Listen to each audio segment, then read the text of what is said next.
The Supreme Court appears ready to strike down Roe v. Wade. Some left-wing lunatic working at the court leaked a draft decision to Politico. The leak attempted to stir up rage and hatred of the sad little laptop class who defend infanticide because they are simps or demonic or lack a personality or someone to love. These fascists argue for baby killing, but their arguments are ringing a bit hollow these days. Abortion advocates scream about a woman's right to choose.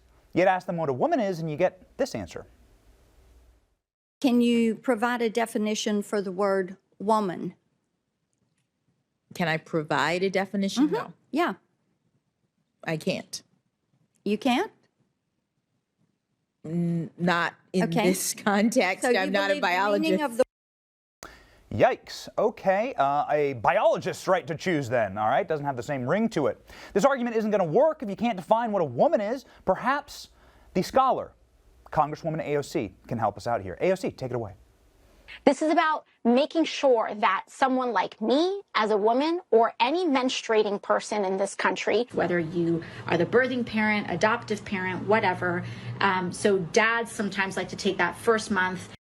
Okay, a menstruating person's right to choose. Again, doesn't look very good on a bumper sticker. Doesn't have the same ring to it. Perhaps Jen Psaki could help us sort this slogan out. Jen, let's workshop this. Can men give birth? What's the official slogan here? Following up on the census law, why does the president support abortion when his own Catholic faith teaches abortion is morally wrong? No. He believes that it's a woman's right, it's a woman's body, and it's her choice. Why does the president, who does he believe then should look out for the unborn child? He believes that it's up to a woman to make those decisions, and up to a woman to make those decisions with her doctor. I know you've never faced those choices, nor have you ever been pregnant, but for women out there who have faced those choices, this is an incredibly difficult thing. The president believes their rights should be respected. Wait, so a man can't have an opinion on abortion because he's not a woman, but nobody knows what a woman is? Is he a menstruating person? Jen Psaki has no idea. Did she just assume his gender? Totally, totally offensive, Jen. Jen's boss, Joe Biden, came out and immediately declared that he was going to fight the Supreme Court. Weird. Abortion is a constitutional right, says the Catholic president on his way to worship Moloch. Listen. If this decision holds, it's really quite a radical decision. And again, the underlying premise, and again, I've not had a chance to thoroughly go into the report, the decision. Okay, so that's the same Biden, Catholic Biden, who said just a few years ago that abortion was evil and he didn't agree with a woman's right to choose. What is a woman? Joe, take it away. I do not view abortion as a choice and a right. I think it's always a tragedy, and I think that it should be rare and safe. And I think we should be focusing on how to limit the number of abortions, and they ought to be able to have a common ground and consensus. Okay, so a woman doesn't have a right to choose, limit the number of abortions, no one can get their story straight. Democrats, come on guys, let's workshop this. What about the Democrat base, the spoiled little rich fascist kids whose hedge fund dads pay for them to go to school in Washington, D.C.? They gathered in front of the Supreme Court this week to let us know what they had to say. Your choice! Don't look good at Your choice!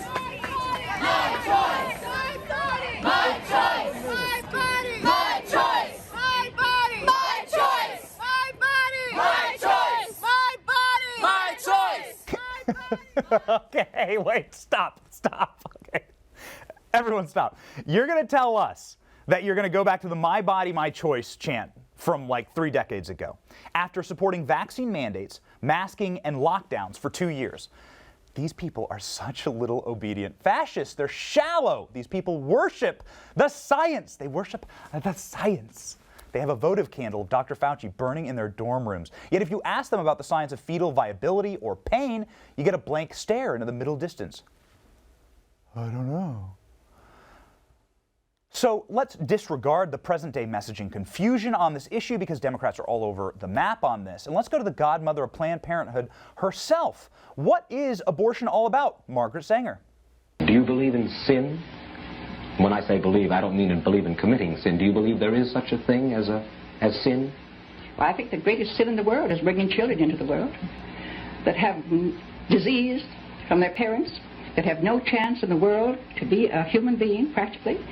Delinquents, prisoners, all sorts of things just marked when they're born. That, to me, is the greatest sin. Ah, okay. Got it. What a witch. Seriously. This woman is the godmother of Planned Parenthood, and she says If a human is inconvenient, let's kill him. Got it. Okay, thank you for being so clear, Margaret Sanger. Everybody else has their messaging all over the place. You said it. Slave owners, Hitler, Stalin, Mao Zedong, Vladimir Putin, they all agree with Margaret Sanger. Inconvenient humans should be killed. Way to go. The history of modern leftism reads like a death cult. At least they're honest about it. As a new father, let me set the record straight. My newborn was never a clump of cells. My baby was alive since the moment God gave her to us. The Johnson family is still glowing after witnessing the miracle of life and birth 2 weeks ago. Here's my daughter Juliet on the ultrasound, and here she is born on the right. She's the same baby in both photos. You have to be Ray Charles to not see this. The infanticide left will only ever argue this issue from the perspective of the mother. Odd that we never view the issue of abortion through the eyes of the child, the baby. You were once a baby. If you're watching this, wouldn't you like your experience to be considered pro-choice? Rich, poor, black, white? Don't the experiences of the babies matter? What about Juliet's experience? What about my daughter? The first 3 months of Juliet's life, her face was formed. Her mouth and lower jaw and throat developed. Her teeny heart beat 65 times a minute. Juliet's brain, spinal cord, and other neural tissue is formed. Her digestive tract, sensory organs, and bones develop.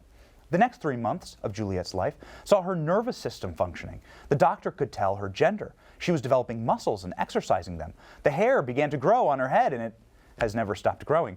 Her fingernails and toes are already having unique prints on them. The last 3 months in utero of Juliet's life, she opens her eyes. She responds to stimuli, including sound and pain and light.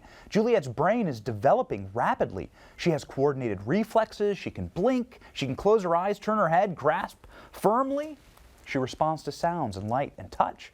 Juliet went through this divine transformation, as does every single baby that has ever been born, whether that baby is wanted or unwanted. No one could ever say it better than the Gipper. Listen to this. I think all of us should have a respect for innocent life. With regard to the freedom of the individual for choice with regard to abortion, there's one individual who's not being considered at all. That's the one who's being aborted. And I've noticed that everybody that is for abortion has already been born. Every person who is for abortion has already been born. Perfection. That is the perfect distillation of this entire argument in a single line. Way to go, Ronald Reagan. If Roe is overturned, it means we had 50 years of subservience to a legal fiction, which encouraged the mass murder of more than 60 million Americans. May God forgive us. Pray, truly, for that forgiveness. Let's reverse course now. We are winning on this issue. Life and liberty are ascendant. Keep fighting, ladies and gentlemen. We're winning for the first time in a very long time.